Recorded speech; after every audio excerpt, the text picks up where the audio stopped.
This story takes place in a world that changes forever when aliens invade, turning everything into a battleground. Strength becomes the only thing that matters. And if one is weak, they are worthless, a burden, and a complete joke. Like everyone else, the MC has to awaken his profession. But when it turns out to be a weak one-star rank, the reaction from others is brutal. Laughter erupts. They mock him and call him a disgrace. But they have no idea what is coming. His real power awakens later, which is something far beyond what anyone expected. His abilities are not just strong, they are terrifying. Even the system labels them as dark forbidden spells, and just hearing the name is enough to send shivers down his spine. Others see them as a curse, but he sees an opportunity. He decides that from that moment on, he will rule over everyone else. At the Superpower Academy, 18-year-old Mingfong is fully immersed in an intense battle on his mobile game. That is until a sharp slap brings him back to reality. The culprit is Wang Yui, the Academy's untouchable goddess, who is beautiful, rich, talented, and at the moment, furious. And honestly, she's got a point. The awakening exam is literally about to start. And instead of preparing, our boy is busy gaming like his future depends on it. Not that he cares. He already knows he will awaken into some weak bottom-tier profession, completely opposite to Yue, who awakened as a 5-star adventurer at just 16. He figures he will just latch onto her success and cruise through life stress-free. Unfortunately, Yue sees right through his plan. She pulls him closer and starts choking him. The onlookers gossip at the bizarre scene. After all, Yue is a once-in-a-generation genius, and our hero is, well, the school's resident disappointment. But their odd dynamic makes sense, as they have been childhood friends for years. Now let's talk about their world, Blue Star, a place where reality and games have merged. And the moment you turn 16, you get a shot at awakening some cool ability to become an adventurer. And if you fail, well, it sucks to be you. The MC knows this better than anyone because this is his third time taking the exam. While everyone else excitedly discusses their dream professions, he just stands there waiting for this whole mess to be over. When his turn finally comes, whispers spread through the crowd. The instructor, Chiwi, gives him an encouraging nod, and he steps forward and places his hand on the awakening crystal. A few 10 seconds pass, and a blue light glows, which indicates that he has awakened into the magic profession. But the result is a 1-star adventurer with some lame skill. Teacher Chi feels bad for him, but the other students waste no time in mocking him. Despite all of that, our boy is not feeling down, but rather he is confused because the moment he awakened, a system notification appeared and granted him 2 abilities.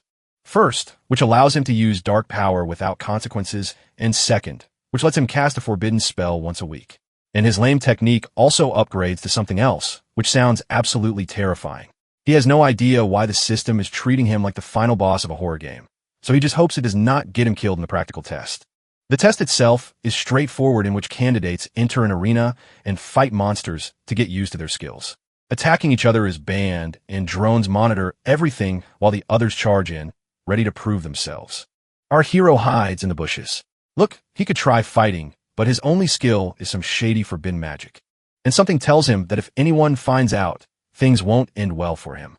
Meanwhile, in the monitoring room, Captain Joe spots him doing absolutely nothing and questions why this guy is even there. Chiwi tries to defend him and explains his late awakening, poor health, and unfortunate luck. Joe, however, is not buying it.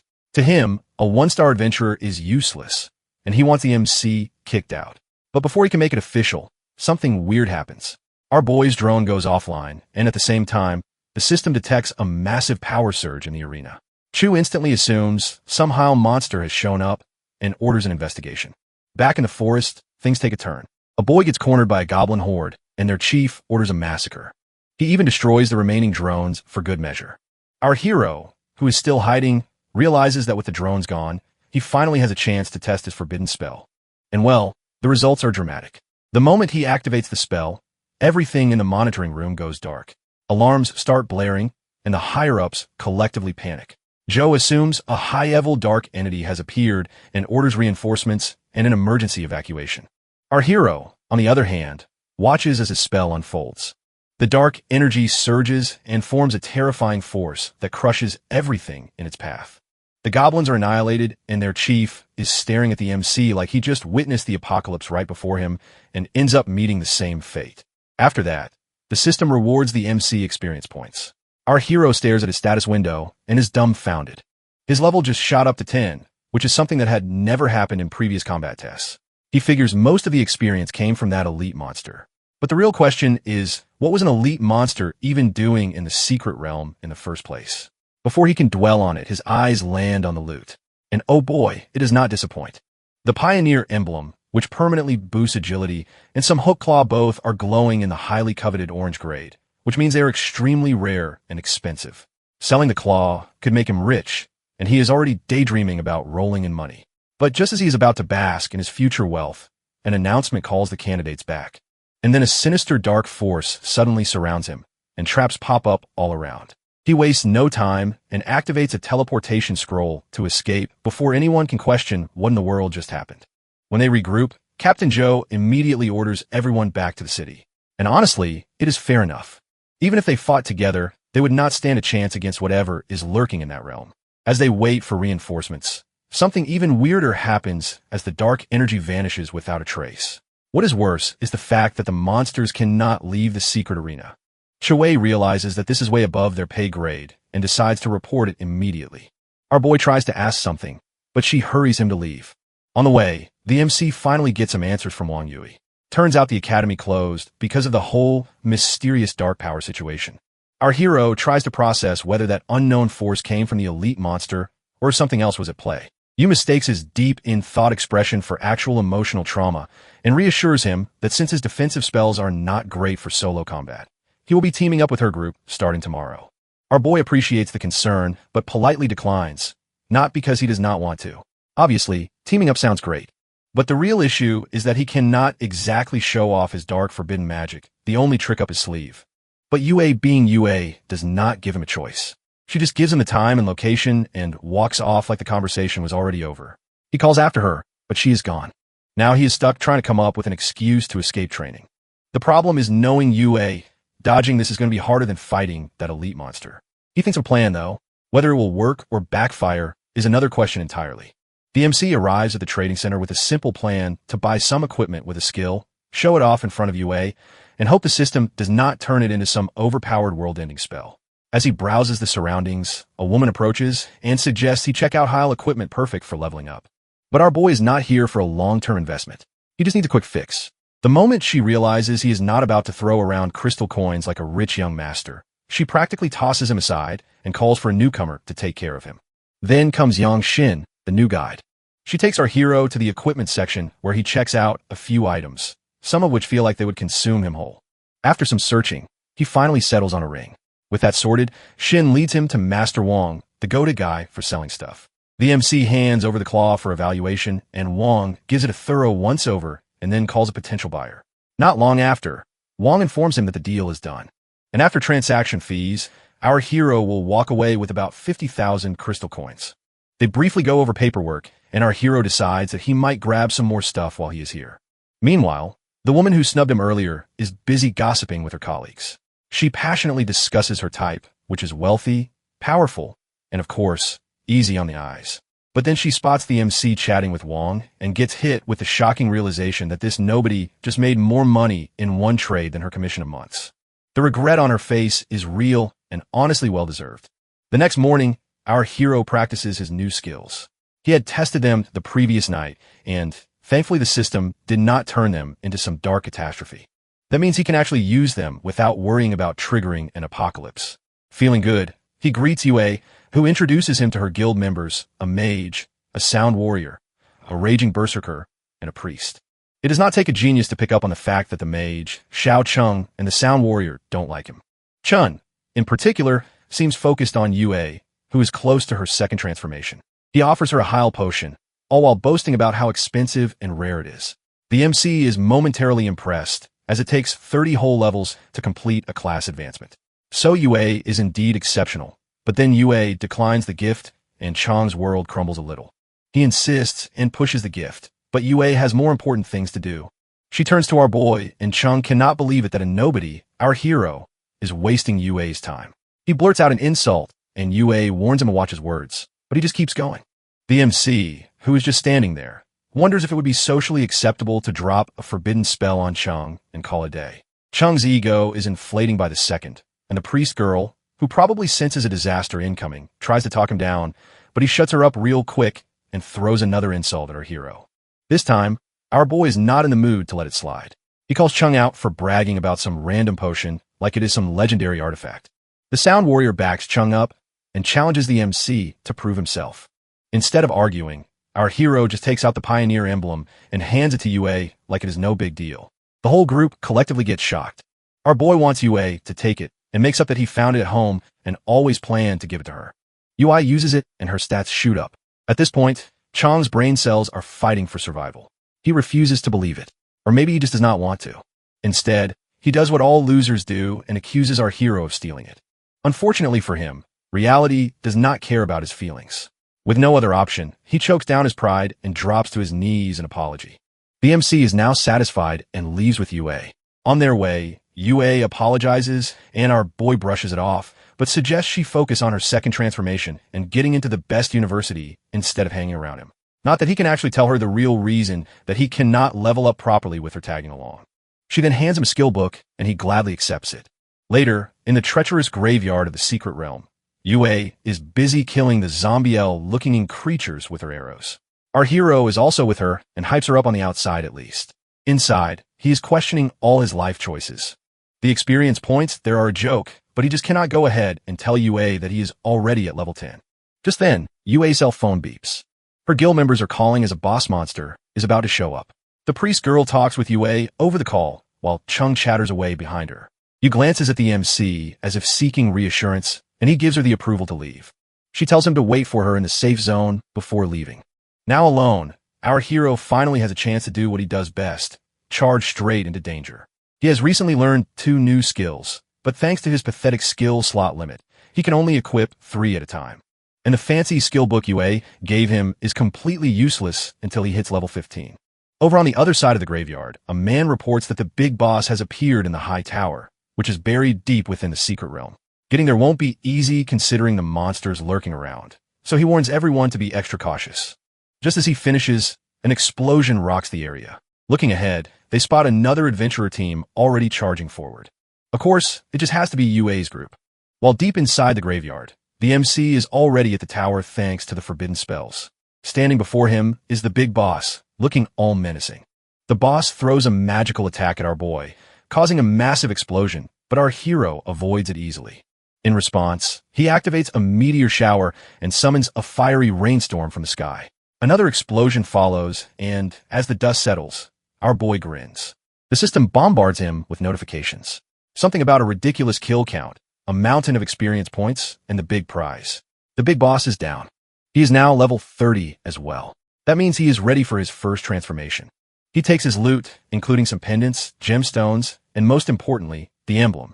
The moment he absorbs it, the system hits him with another update that during his profession change, he can either unlock the hidden necromancer class or attempt the prerequisite task for the secret archmage profession. He knows very well that hidden professions are beyond rare, and they cannot just pick up like cheap loot.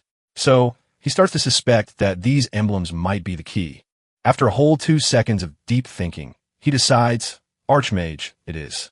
Meanwhile, as the UA's guild continues to fight, a sudden magical fluctuation sends everyone into high alert. Yu immediately orders a retreat. Chung, on the other hand, has a moment of indecision. Yu reminds him that their teammates' lives actually matter. Chung backs off and grumbles about his terrible luck. Yui tries to reach out to our hero only to find a message from him saying he had to leave due to urgent matters. After getting his business done at the graveyard, the MC arrives at the profession changing hall. He looks around for someone who can help. A woman approaches, registers his details, and guides him to the mage profession change room. As she leaves, she meets with Captain Joe, who updates her about the graveyard incident. Apparently, something or someone wreaked havoc in the area, and the estimated threat level is just around Demon King class or higher. That is why he is there to request Lone Shadow's intervention. Our boy's first task as an archmage is to retrieve the divine emblem from the Radiant Temple. Compared to the Necromancer's mission, which is breaking into the Sum Tomb to steal the crown, this is basically a warm-up round. He has 3 days to complete it, and since it is just a prerequisite, he accepts without much thought and turns to leave the profession-changing hall. On his way out, a woman bids him farewell. Oddly enough, she is not the same one who greeted him earlier. He does not dwell on it, though. Over at the graveyard, the woman from earlier, Sulin, is there along with Captain Joe, but she is not just any investigator. She is the captain of Lone Shadow, a secretive organization that has members who wield the power of darkness and carry out mysterious, highly classified missions. Right now, she is analyzing the scene of a fresh disaster and senses a dark energy, but finds no actual clues and concludes that whoever caused the destruction has vanished without a trace. Captain Joe suspects this incident is connected to the recent strange disturbances across different regions. Lean is not so sure about that, but suggests bringing in more support and asking the higher-ups for guidance. Another man there shares his theory that maybe the culprit is a monster. She immediately catches the underlying implication that he is subtly hinting that Lone Shadow's people are not so different from monsters themselves. The man realizes his mistake and quickly apologizes. But the real threat, Lon explains, is not something as simple as an ordinary monster. It is beyond even Demon King level beings, something far more powerful than a regular human can handle. It is lurking in the shadows, and they need to find it before it decides to make a grand reappearance. At the same time, our hero is at his apartment reviewing his newly unlocked skills. Now that he has reached level 30, he has 4 extra skill slots, which means it is time to actually use those books UA gave him instead of letting them collect dust. The first skill automatically fuses with the forbidden spell and transforms into some shield spell. It is a passive ability that activates when he takes damage and absorbs attacks up to a certain limit. Next, he checks the second one, which merges with forbidden spells as well and boosts his earth-based spells by some %, which is nice and all, but still not enough for him. So he decides to hit up the trading center for some additional skill books. The next day, the MC arrives at the trading center only to be immediately ambushed by the very woman who previously refused to assist him. This time, however, she suddenly has all the enthusiasm in the world to help. Our boy asks for Yang Xin, but the woman very conveniently claims that Xin is busy assisting another client. Instead, she offers to personally guide him. Our hero declines and decides to browse on his own. Predictably, this does not go over well. The woman's mood sour instantly. She makes another attempt, but thankfully Xin arrives. It turns out that Xin was not busy with another client. She has just been eating. After hearing that the MC has arrived, she rushed over, and he, feeling slightly guilty, offers to treat her to a meal later. The clingy woman, watching the whole thing unfold, looks about ready to explode from sheer frustration. Our boy then sells 2 skill books to Wong and asks for more mage skill books. Wong, meanwhile, is getting increasingly suspicious. The items our hero has brought earlier and now are not ordinary, and now he is very curious about where he is getting them from. Instead of just ignoring it, he decides to investigate the MC's background. Later that evening, our boy and Xin have dinner together. When they finish, he reaches for the bill only to find that Xin has already paid. He asks why, but she just smiles and keeps it a secret. He then offers to walk her home, but she politely declines as she has somewhere else to be. Her actual destination is the hospital where her father is admitted. Thanks to the commission she earned through assisting our hero, she has just enough to cover his medical expenses for a month. But unfortunately, life has other plans. Midway through her journey, something goes horribly wrong. Out of nowhere, monsters appear inside the safe zone. She steps out of the taxi and stares at them in shock. Xin is a 1-star mage, and she does her best to fight off the monsters. But let's be real, her best is not nearly enough. She barely manages to stand her ground before one of the creatures decides to make her its next meal. Just as it is about to strike, a blade slices through the air and cuts it down effortlessly. It's Captain Joe, and he takes one glance at the chaos around him and immediately knows things have gone much worse. The secret realm is merging with reality, and these monsters are way out of a 1-stars league. His mind flashes back to the earlier conversation about the ridiculously overpowered monster hiding in the city, causing destruction. Before he can think too much about that, an attack comes flying his way. He dodges just in time and turns to see a man standing before him who is radiating enough arrogance to be mistaken for a self-proclaimed villain. Ju assumes he is a mutant, but the guy takes it as an offense. He insists that he is the chosen one of the darkness. Joe does not know what kind of fantasy novel this guy crawled out of, but there is no time to debate. He attacks, but the man retaliates with such force that Joe is sent flying. The self-proclaimed Dark Lord then announces that this city belongs to him now and charges again. Chu barely gets a chance to react before getting thrown. While he is struggling to get up, the guy starts boasting about his greatness. But before his ego inflates any further, a creepy voice cuts through from the pendant on his chest. It immediately puts him in his place and reminds him that his power is not his, but something granted to him. If he wants to prove himself, he has to sacrifice every single person in the city, and the guy agrees to the command right away. Meanwhile, The MC casually strolls out of a public restroom only to be greeted by a full-blown monster apocalypse. Dead bodies, destruction, and chaos. It's just a mess. A monster spots him and decides he would make a great snack. It pounces only to be skewered midair by our boy's earth magic. He then soon finds Captain Joe, who is beaten to death and being held by the dark-powered man. The guy wastes no time and lunges at our hero and swings his oversized claw. The MC, however, blocks it easily. That is when the creepy voice takes notice of him. It realizes that our boy's power is actually threatening, unlike its so-called chosen one. Our hero, on the other hand, debates whether to use a forbidden spell. After a brief moment, he decides to go for it and shatters the guy's claw and breaks free effortlessly. Now completely panicked, the man calls out to his master for help. The entity has apparently decided he is no longer worth the effort. It pulls back all the remaining monsters and abandons him on the spot. And now it's just him and the MC with no borrowed power for the poor guy to hide behind. The so-called mutants are a special breed, people who during their awakening luck out and gain a hidden profession linked to darkness. It is a fancy way of saying they're stronger than regular folks at the same level. But of course, without the protection of darkness, they would die. Our boy, after taking down one of these unfortunate souls, decides not to waste any time mourning and quickly loots the guy and then heads home. Meanwhile, a young girl reports Sulan that the monsters have retreated and the secret realm's gate has magically disappeared. Lan gets in deep thought. The past few days have been one bizarre incident after another, with events appearing out of nowhere and vanishing just as fast. She has no idea what they are up to. The girl continues that most areas are under control, but the south side has taken a serious hit. Casualties are high, and their team status there is mysteriously absent.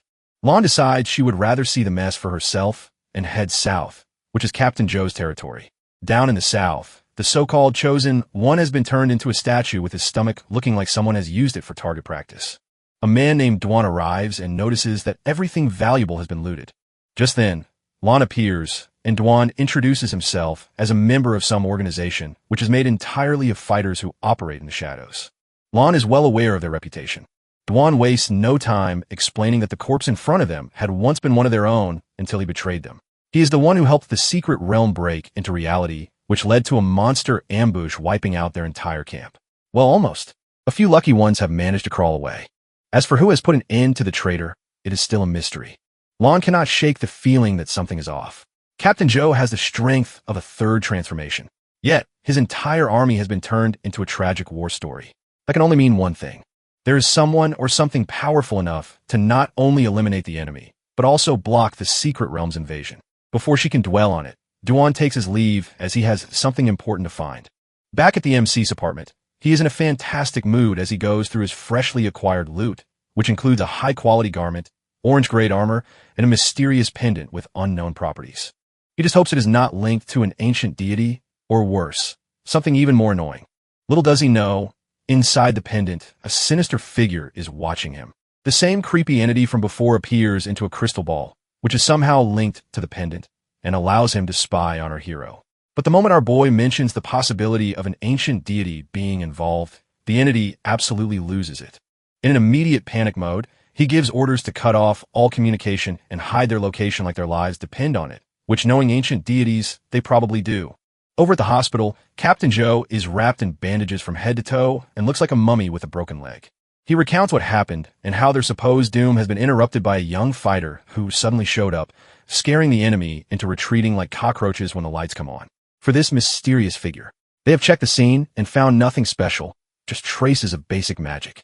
Joe hopes this unknown person will join their side. Another man from earlier suggests that the mysterious person might be a mutant. Joe, however, shuts that idea down as just overthinking.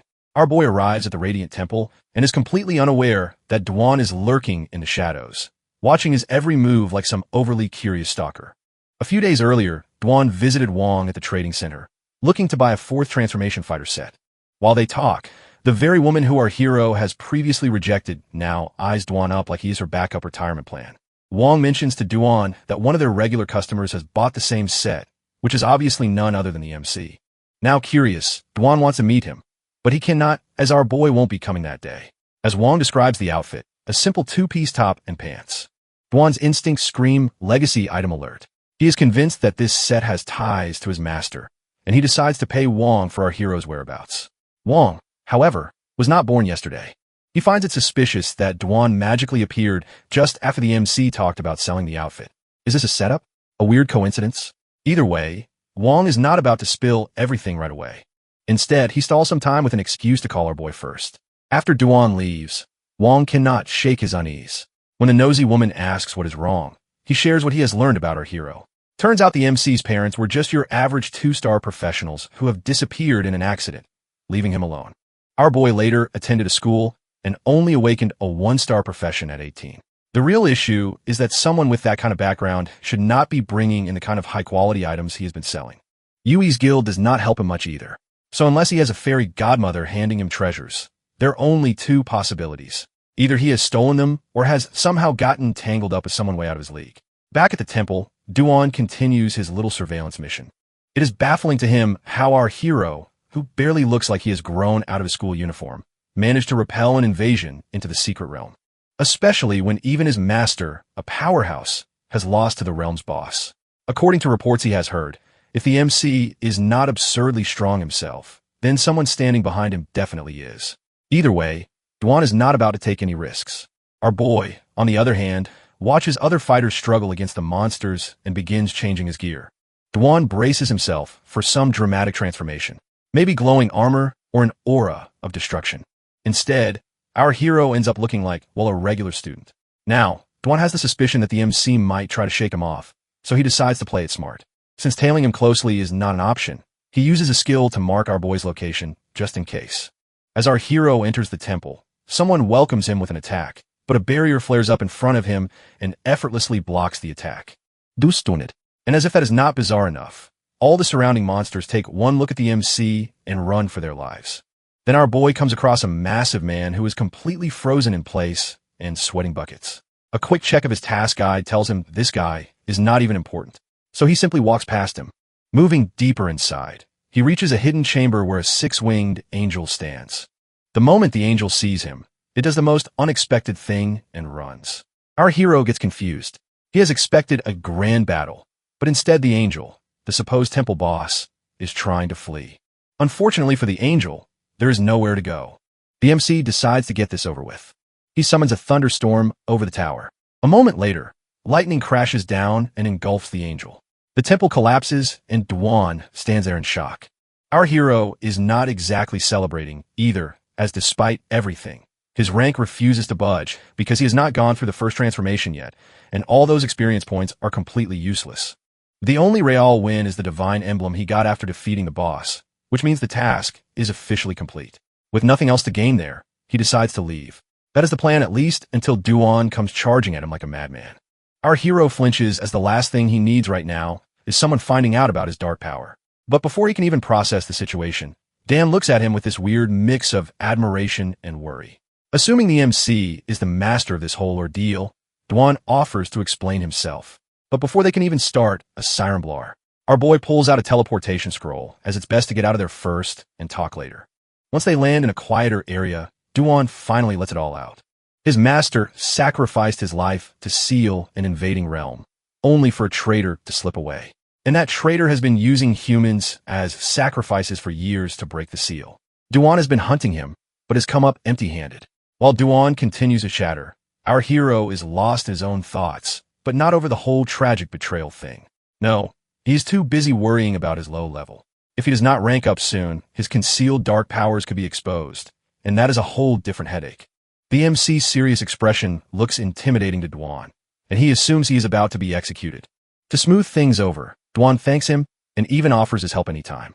Our boy sees some potential in him, but first things first, he makes it very clear that Duan needs to keep his mouth shut about the day's events. Duan surprisingly has no issue with that. In his mind, our hero's dark magic is not the problem. It has saved the city after all. Plus, he has nowhere else to go. So he decides to follow the MC. As they start moving, our boy's phone buzzes. She is calling to let him know she needs to talk, and then hangs up. She is with Sulin and updates her on our hero's return. Lon has been digging into things and discovered that our boy has reached his first transformation level. She tries to vouch for our hero's good character, but Lon is not about to take her word for it, as she needs answers, not character references. Earlier, during a meeting, Lon brings up the destruction in the Chinyu city and suggests that it might be the work of mutants.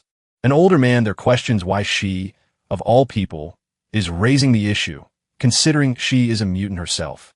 They all know that dark powers come with a cost. Life depletion, loss of sanity, or if they are really unlucky, turning into some kind of unspeakable horror.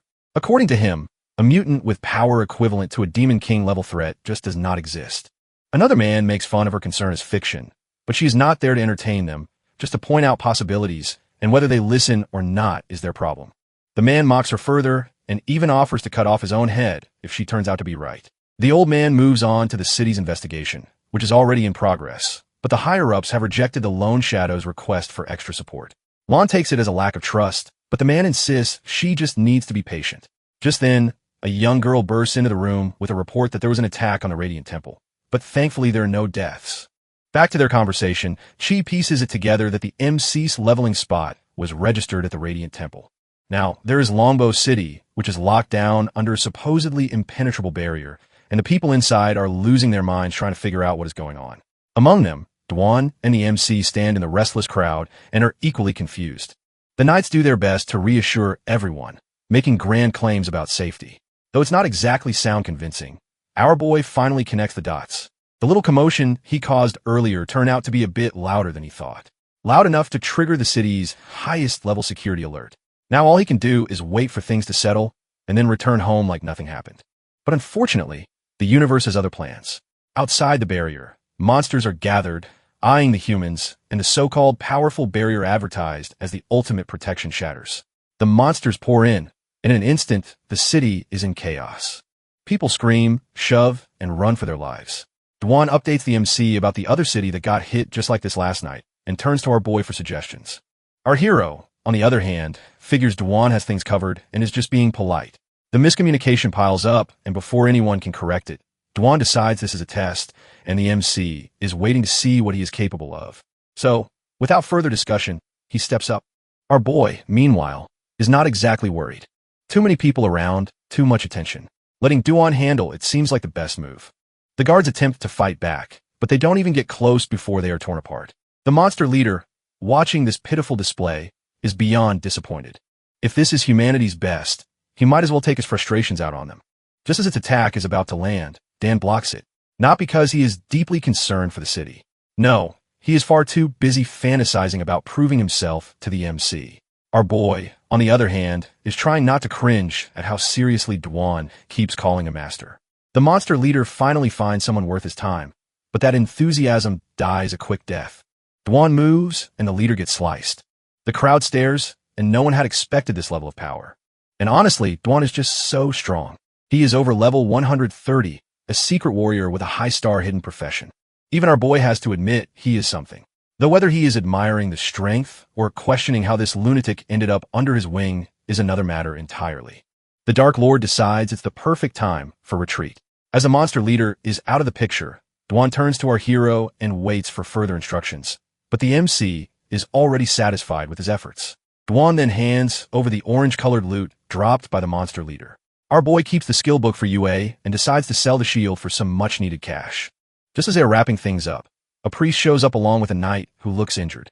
They express their gratitude as they should before another figure approaches Kai Dongming, the mayor of Longbow City. One glance at our hero and Dwan, and Dongming immediately realizes they are not from there. The MC makes up a story about how they are on business and just happen to get trapped in this whole mess. Unfortunately, Dongming completely misreads the situation and assumes our boy is blaming them for the barrier. The man actually bows and apologizes, which is ironic considering our hero knows full well this disaster is entirely his doing.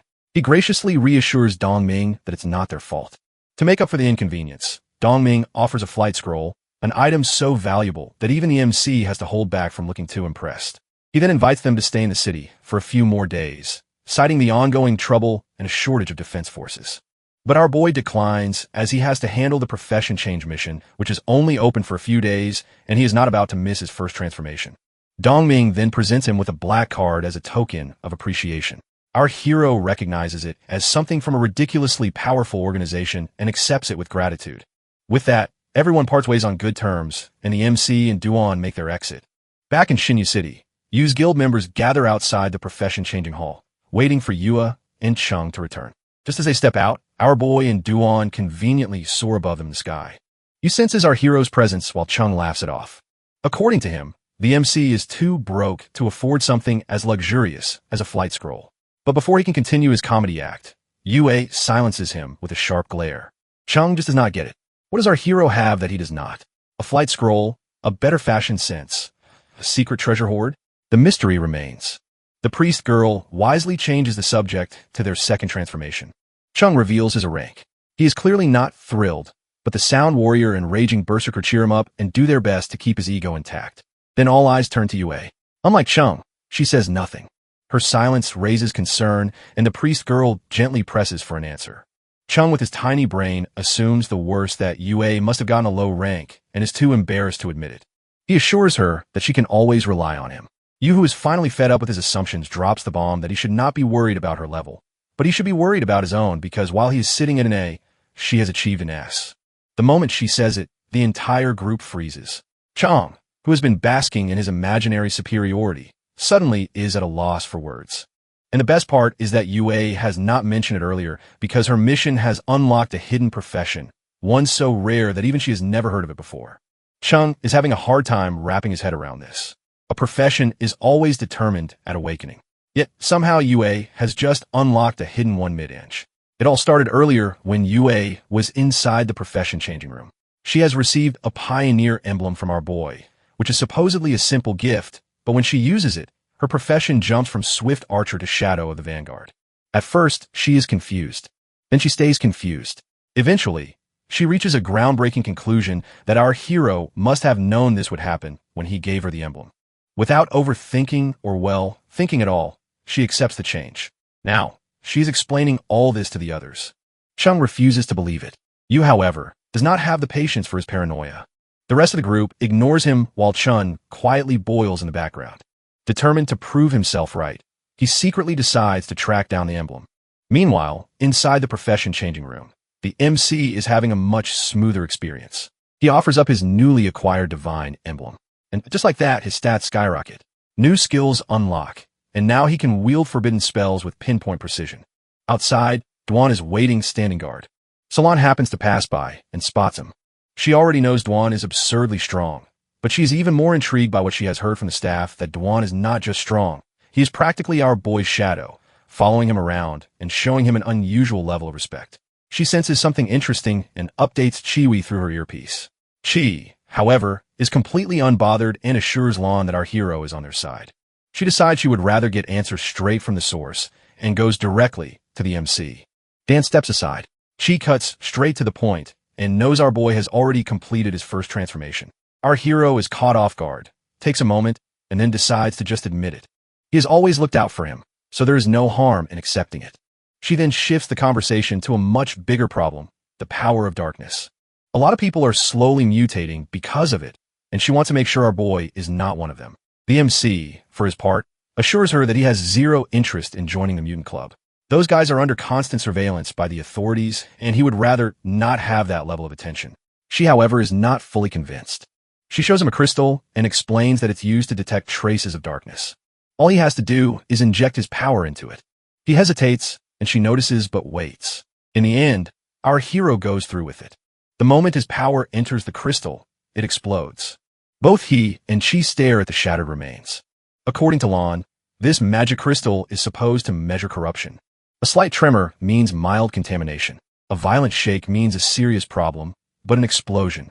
Lon conveniently forgot to mention what that meant. The MC assures Chi to trust him, as they have known each other for so long. His words hit a soft spot, and for a moment, she finds herself wavering, reminded of his tragic past, but duty calls. She has to report what happened, no matter how guilty she feels about it. Our boy understands, of course, but that does not mean he is not worried. If things go south, he is already considering packing his bags and leaving Chinyu City. Before parting ways, Chi hands him a skill book, a gift for his awakening. Our hero, in return, gives her the sacred wing, a token of appreciation for always having his back. With that, he walks off, leaving her no choice but to accept it. Later, she arrives at the adventurer's office to update Lon. She worries the authorities might see the MC as a threat, but Lon figures that since he has already exceeded their understanding, poking him is probably a terrible idea. Instead, she decides it's best to negotiate rather than provoke him.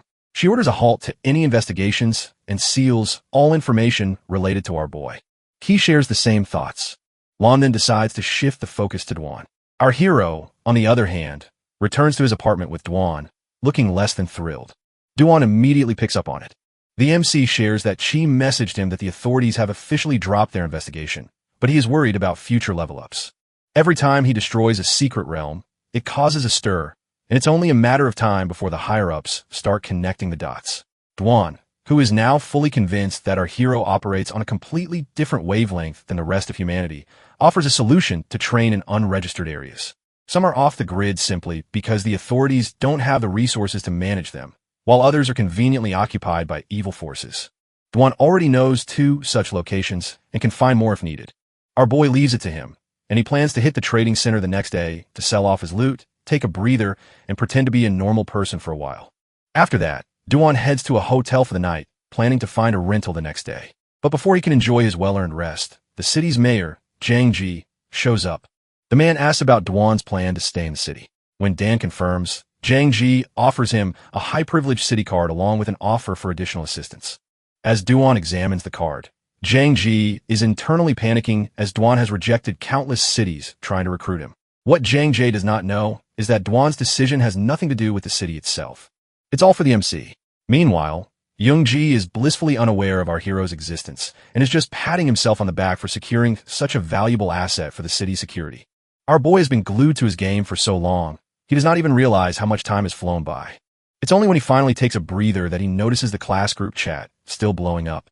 Out of curiosity, he opens it and finds that everyone's stressing about power levels, evolving their abilities, and of course, the dreaded college entrance exam that expects you to have gone through at least one transformation by now.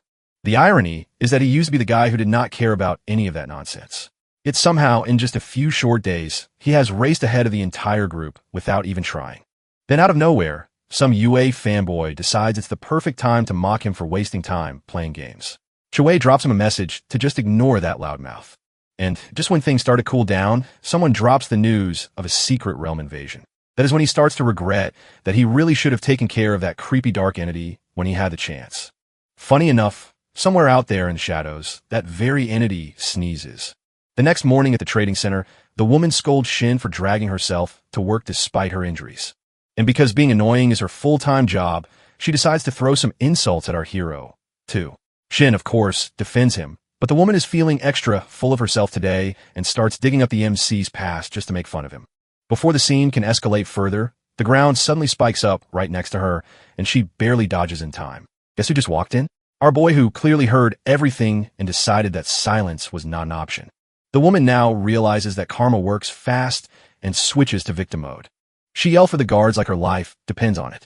Shin urges our hero to leave before things get worse, but the MC just tells her not to worry. Right on time, Wong shows up with the guards, acting all high and mighty. Our boy does not waste time and directly calls him out for sneaking around, investigating him like some low-budget detective, and even labeling him a thief. Wong, of course, pretends he is too important to answer and orders the guards to arrest him. Too bad for him. Our hero pulls out the supreme black card. The second the guards see it, they practically skid to a stop, and Wong and the woman are absolutely stunned. But Wong still desperately clings to his pride and demands to know how the MC got his hands on such a card. Our boy just wants him to investigate by himself since Wong is apparently such a master at it. Wong gets frustrated and signals the woman to keep an eye on the MC while he dials someone. Outside, people are confused by the guards blocking the way. Meanwhile, Dong Ming, who already got the news from headquarters, contacts Wong for details. Wong now realizes that he is neck-deep in trouble and plays it off as a misunderstanding. Unfortunately for him, Dong Ming is not having it. Furious, he shouts at Wong for offending the MC because obviously he is someone he spent a ridiculous amount of effort trying to establish good relations with. Not wanting to get crushed under the weight of his own stupidity, Wong decides to switch tactics. He stands there stunned, probably rethinking all his life choices. Then, in one last desperate attempt to salvage the situation, he decides to call Dwan and hopes to pull him into the mess to save himself. Our hero and Shin are waiting at the trading center when Dong Ming and Dwan storm in. Their sharp glares make the woman flinch, as if she has just realized she messed with the wrong people. She turns to Wong, who looks like he just ran a marathon in heavy armor. Dong Ming, after confirming that our boy is not interested in their apologies, orders Wong and the woman to get lost. Wong decides to take out his frustration on the woman and punches her. Not that Dong Ming has time for their drama. He simply signals the guards to throw the trash out. With that nonsense over, they settle down and Shin serves tea to the MC. Dongming notices that Shin and our hero seem pretty comfortable around each other, while Shin, on the other hand, looks almost stark with the fact that someone as young as our boy has connections with such powerful figures. As they chat, Dongming brings up the treasure catalog the MC had been looking at earlier. When asked, our hero explains he was searching for an endgame relic. That earns him a pair of confused looks. Seeing their expressions, he clarifies that he saw it online and thought it sounded cool and mysterious. Last night, our boy finally checks out the skill book we gifted him. Turns out it's something mages use to temporarily restore mana during battles. He tests it out, and the system drops a mention of the endgame relic with no actual explanation. With no other choice, the MC decides to figure it out later and calls the night. Fast forward to the present. Dongming invites Duan and our hero to visit Longbow City, and then uses a flight scroll to leave. As he leaves, our boy decides it is time for food, and Duan suggests they head to his place. They are now at Duan's villa, and the MC takes in a luxury and gets a suggestion from Duan to move in. But our hero wants to save up and buy a place nearby instead. Duan even offers to lend him money, but he is not interested in charity. He has made quite a bit of crystal coins from selling equipment, which he could convert to buy a villa now, but that would drain most of his savings. So he decides to take things slow and steady. As they sip their tea, Duan has already called for the chefs. But then his phone rings. It's Zhang Ji who lets him know that the investigation team, who is looking into recent city disasters, wants to question him. Duan knows this could impact the MC and decides to check our hero's opinion first. For now, he tells Zhang he is unavailable. When he brings it up to our boy, the MC has no clue what kind of people the investigation team are.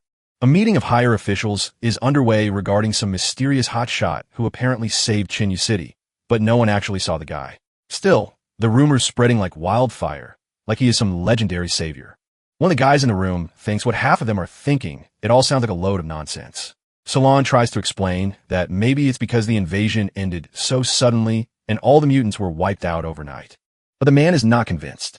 He argues that just because the attack stopped does not mean it proves anything. Plus, some of the recent attacks were beyond Demon King level, and monsters that strong don't just vanish without a trace. T is watching the whole thing, and she knows exactly why Lon is under pressure. She had secretly erased all records about the hero to keep his name out of this mess. And now she is the one dealing with the consequences. Just then, Zhang walks in and announces that Duan won't be coming. That is the last straw for the already frustrated man. First, the so-called hero is missing, and now the investigator is too. He is done and decides to take full charge of the investigation. Later, the same man arrives at Aiwei Tomb, a hidden site in the secret realm. He is there to investigate. Though investigate might be a generous term for whatever he is about to do. The air is filled with the remnants of dark power, and the man does the unexpected. His eyes light up, and before anyone can stop him, he is already basking in the ominous energy with a monster standing before him. Over at Duan's mansion, our boy is deeply committed to his mobile game. But just as he is about to win, the system alerts him about the final relic. He senses someone reaching out through their aura and shifts his focus to pinpoint the location. He then grabs his jacket and gets ready to leave. Duan walks in just in time to catch a mid-exit. The MC hands him the phone to complete the game round while he leaves. On his way to the graveyard, our hero notices that the relic's location on the map is moving. While at the graveyard entrance, the guards are already on edge.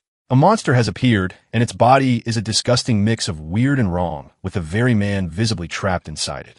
The poor guy is begging for help. Meanwhile, traffic has come to a complete stop thanks to the chaos. The MC steps out of his taxi to move by himself. Back at the graveyard, Wei, Lon, and her assistant girl arrive only to freeze in place, as the monster is worse than anything they expected. Lon lies on Chi's lap, looking injured. He works at full speed using the high-tech gear our boy provided. But even with all that, Lan's injuries are too much to deal with. Lon tries to sit up, and Chi updates her on the bad news that the monster is now heading straight for downtown.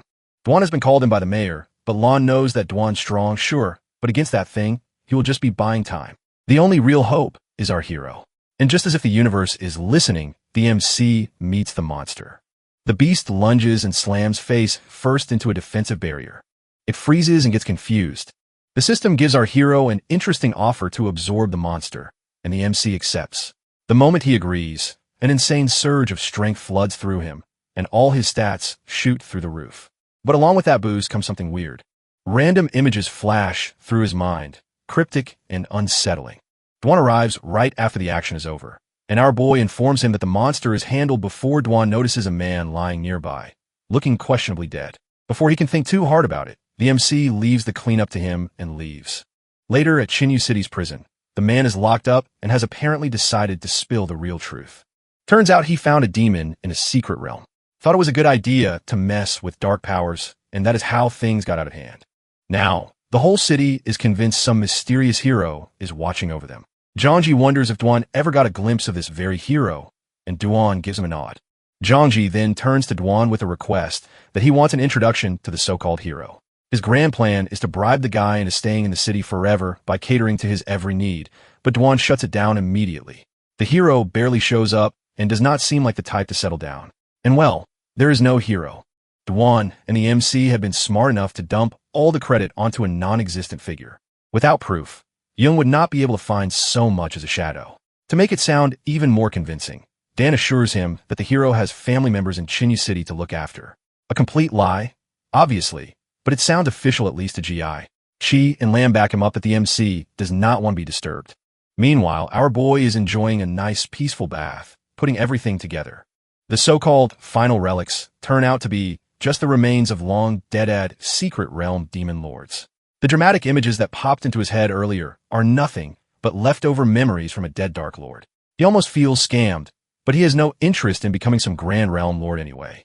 He's got a different plan. He knows these realms are drowning in dark power and keeps leveling up. Once the invaded timeline cannot handle it anymore, then it's game over. Right now, in his timeline, only a handful of people can even reach the fourth transformation. And that is mostly because their cultivation path is a mess. To make things worse, their professions are not exactly optimized for survival. That much he has managed to pull from the Demon Lord's memories. If things continue like this, humanity is basically screwed. Sure, he's strong enough to survive, but what is the point of being the last man standing in a monster-infested wasteland? Luckily, not every timeline is failing this badly. Some have actually managed to fight back. That gives him an idea to gather more remains, dig up useful knowledge, and spread it around. He just needs to be smart about it, unless he wants to end up with a target on his back. Just then, his phone rings. Wei is calling, offering to treat him to dinner. Well, at least something is going right today. He accepts, obviously. Before that, though, her guild members throw a small celebration for her and Chong, both of whom have hit the second transformation. Chung shares that he has booked a private room at a nice restaurant for the occasion. Too bad Yue already has plans with our boy and suggests pushing the celebration to the next night instead and leaves. Chung does not take it well. He accuses her of acting all high and mighty. The MC takes a bite of the roasted lamb and savors it like it's the best thing that has happened to him all day, which given the mess his life has been lately, might actually be true. Yue has just shared about the whole hidden profession thing with him, and now he is lost in thoughts. While digging through the Demon Lord's memories, he realized that the Awakeners, professionals, and even slaves in the past never really reached their full potential. If history failed them, maybe the emblems are the key to fixing that. But Yue does not look thrilled, more like disappointed because she had planned to buy the emblems for him and her guild. Still, she insists that he cannot just slack off, but he needs to level up and be able to protect himself. The MC, of course, sees an opportunity to be a menace, as leveling up alone is way too much work.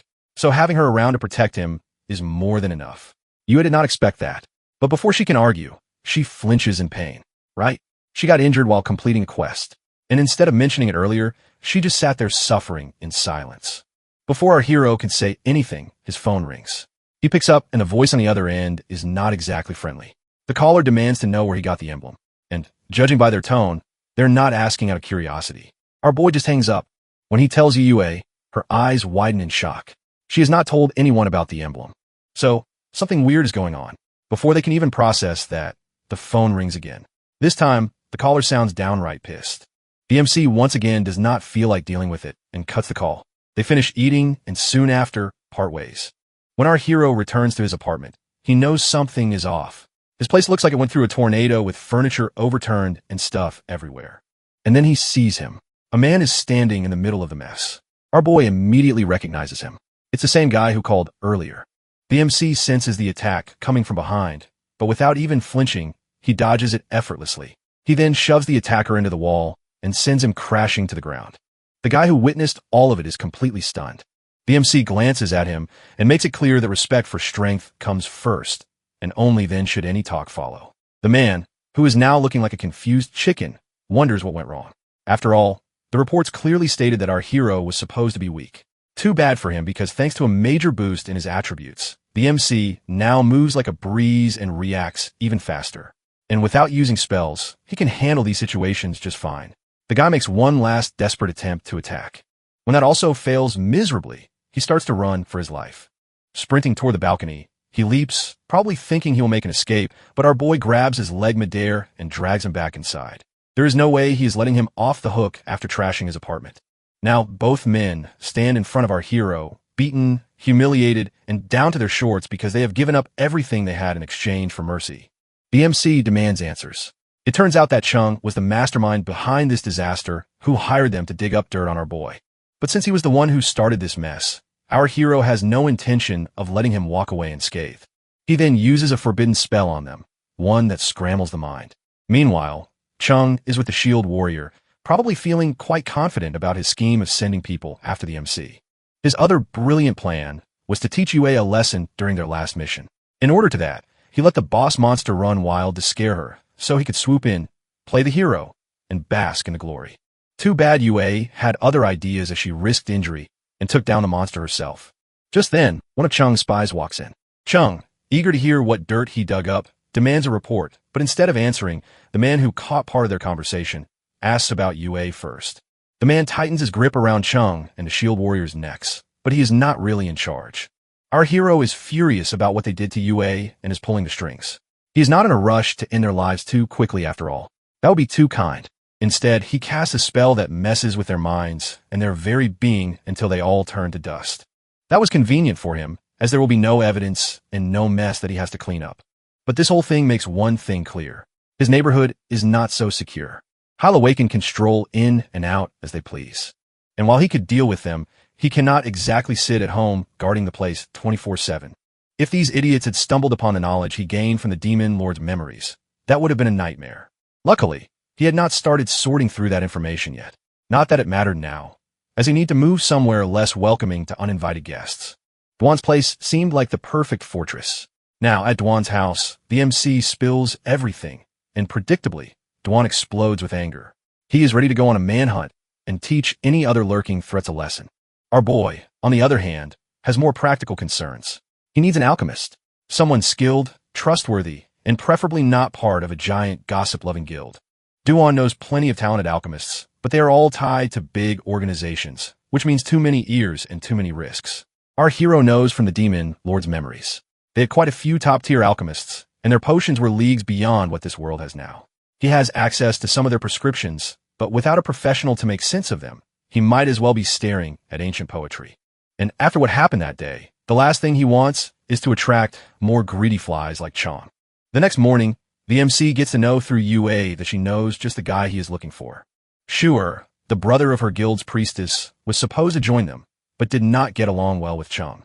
Well, that is one problem our boy has permanently solved for you, as Chung won't be picking fights with anyone ever again. When Yui asks why he is suddenly interested in an alchemist, our hero gives a bunch of lazy excuses. She does not believe him, but lets it slide. Later, the MC meets Shuei while Yue and Shu Ting wait outside. Wai examines the prescriptions and notices that while the ingredients are not particularly rare, the refining method is complex, intricate, and nothing he has seen before. Then, our boy shares that this potion can boost experience gain to 100%. Upon hearing that, Shuai freezes and gets shocked. The most expensive potions on the market barely push it to 40%. And now, there's a formula for one that maxes out the effect. If this gets out, low-level professionals would be shooting up the ranks quite easily. And in no time, G asks the MC to wait while he dashes upstairs to run the all-important test, leaving Shu Ting in charge of tea duty. So, the three of them sit, sip, and chat, a normal calm moment. That is until some very suspicious noises start echoing from above. They rush upstairs only to find one of Wei's experimental slimes making an escape. And then in the middle of the chaos, Wei steps forward, glowing like a mad scientist, and announces the success of the experiment. He had tested a bit of potion on the slime and had gained experience at full efficiency. Our boy is now convinced the other formulas will work just as well. Ting, on the other hand, stares at her brother. The guy who practically worships his lab is now tearing it apart in pure excitement. Once the mess settles, Wei makes the girls swear to keep this a secret and then turns to ask our hero about his next steps. But before the MC can answer, his phone rings. It's a message from Shiwi, and apparently the city is sending senior students to a secret leveling up area next week. But there is limited space, so each class has to take turns. The group chat instantly explodes with students chattering. Our boy is now clear of his plans. He will test the experience potions on himself first, and once they hit the market, they will definitely be a sensation. But with big profits come even bigger headaches. People like Chung will start flying around looking to leech off the success. The MC, however, is not about to hand over his hard work on a silver platter. Instead, he plans to strengthen the people around him first and build his own influence before anyone else even sees what is coming. Our boy figures it's a good idea to include Joja, the berserker from Yue's guild, in his potion sharing group. Jashin is strong, gets along well with Yue, and let's be honest, having a powerhouse on his side never hurts. He then hands over some more prescriptions to Shui, and Wei finds some ingredients completely unfamiliar. Yu suggests they test the first batch of experience potions together and invites the MC to tag along. Wei, on the other hand, stresses over making enough potions before the destined meetup day. And Yue and Ting focus on rounding everyone up.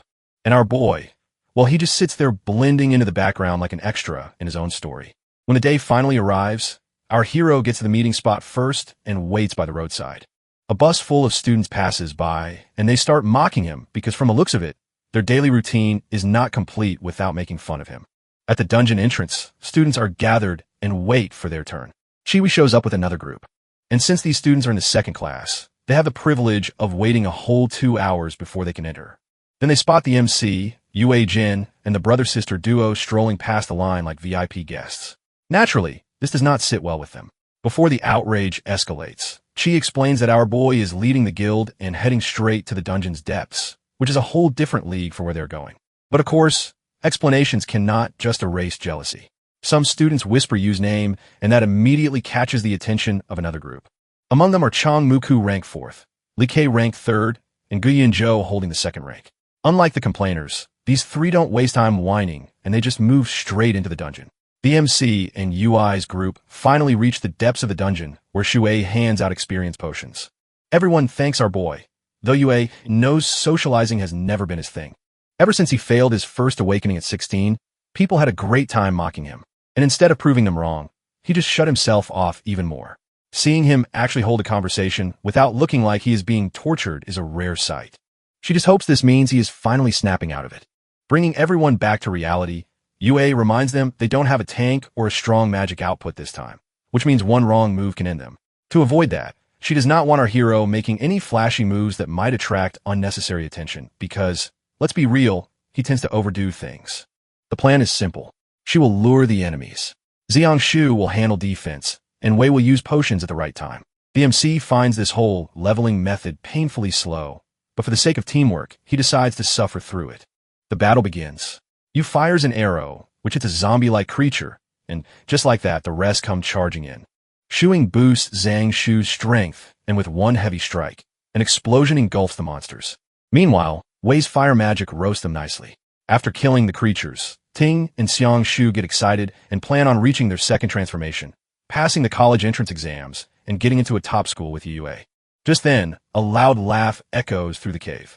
Yanzhou steps out with Lai Kei and Muku, looking way too pleased with himself.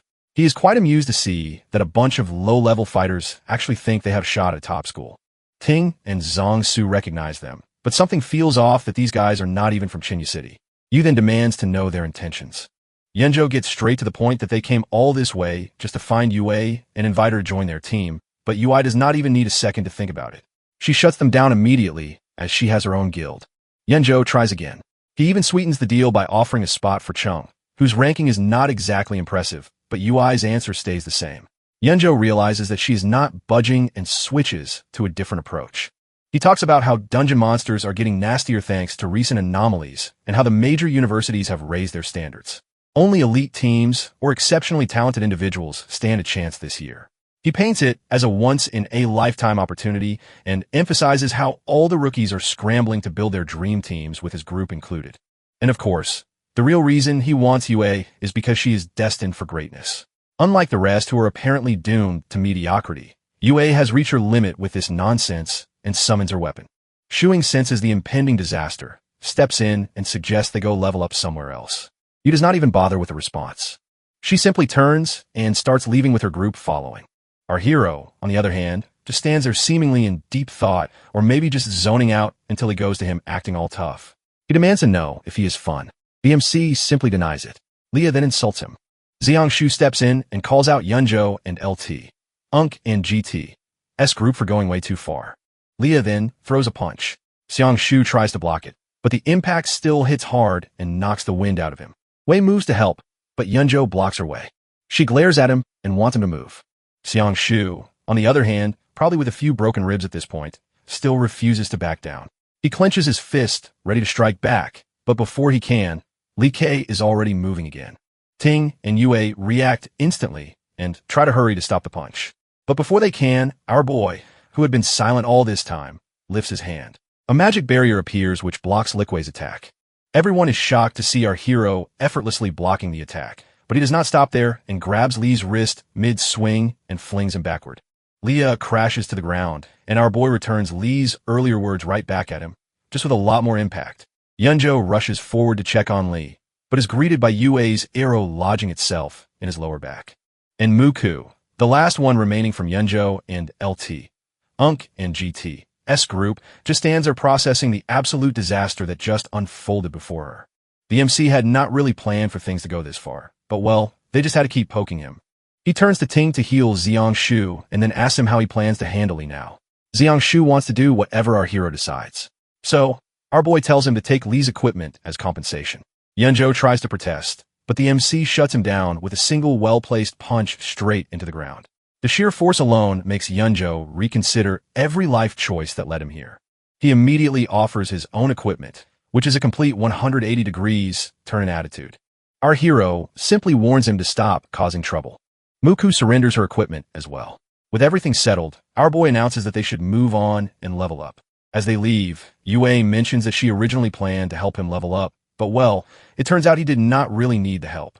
The MC makes up a vague excuse, but she does not press. No matter what, she is just happy for him.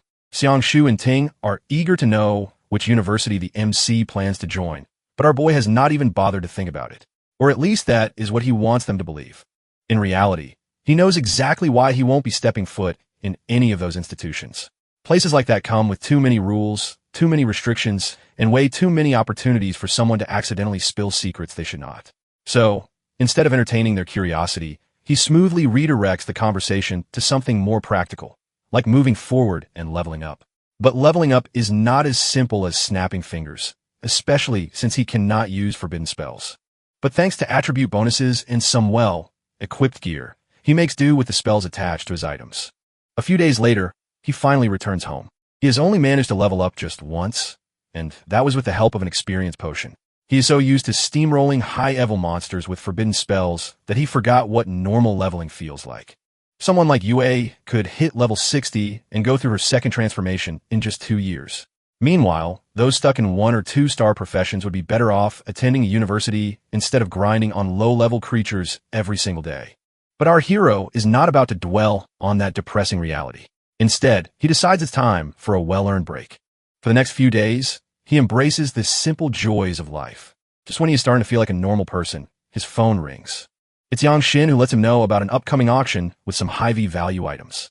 But more importantly, Master Tang wants to know if he will be attending.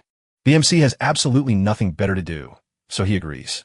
Soon after, he meets Tang Yichai, an appraiser from the Qinyu branch of the trading center who took charge after Wang.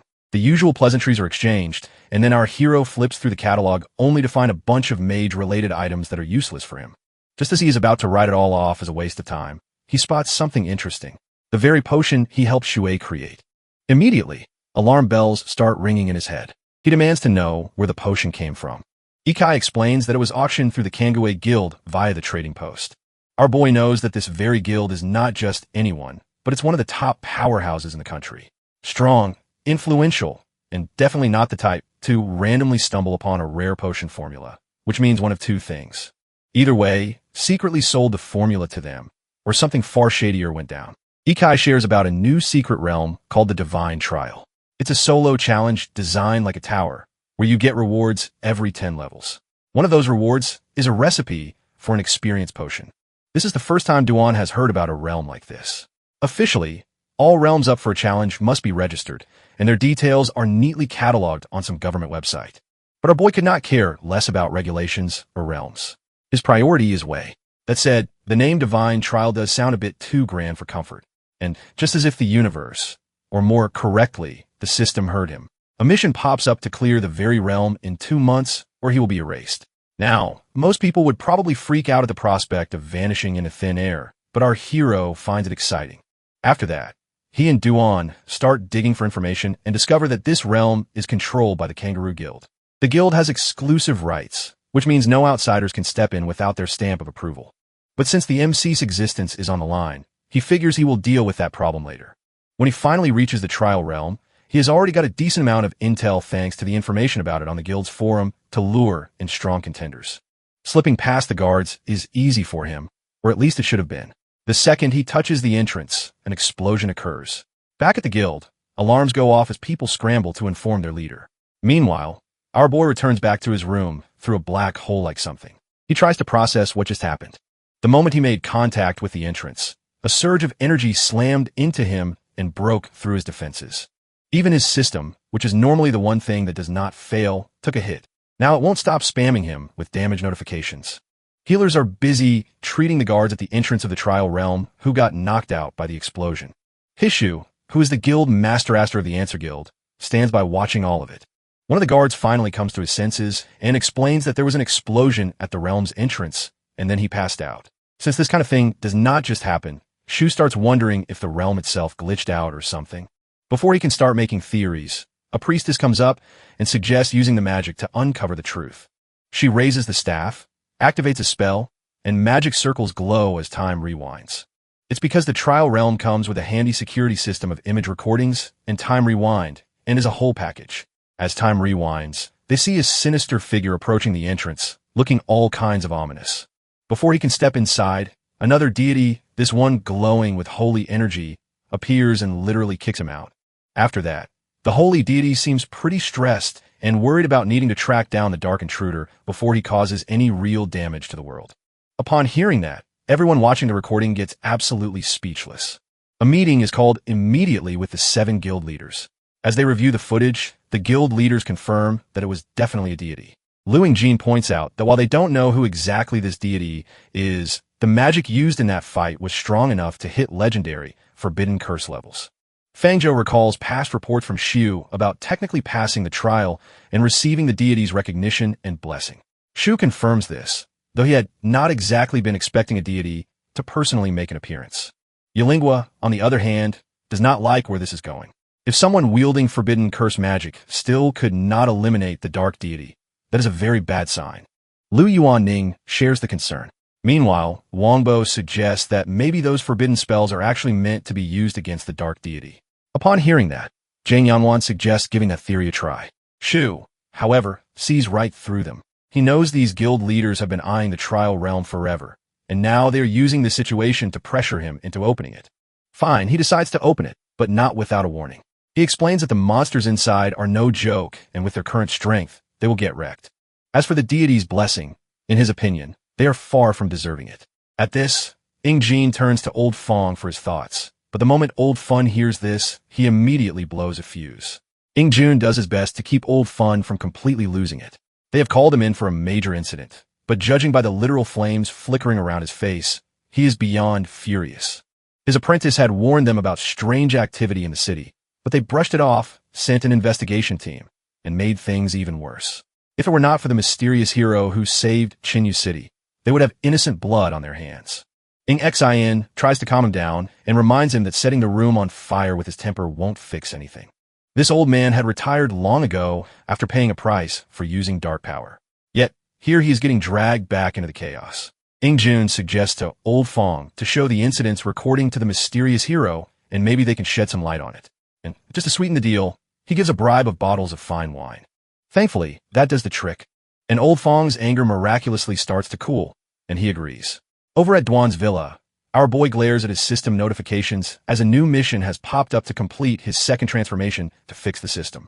He then steps out of his room and finds Old Fun and Lon sitting in the living area.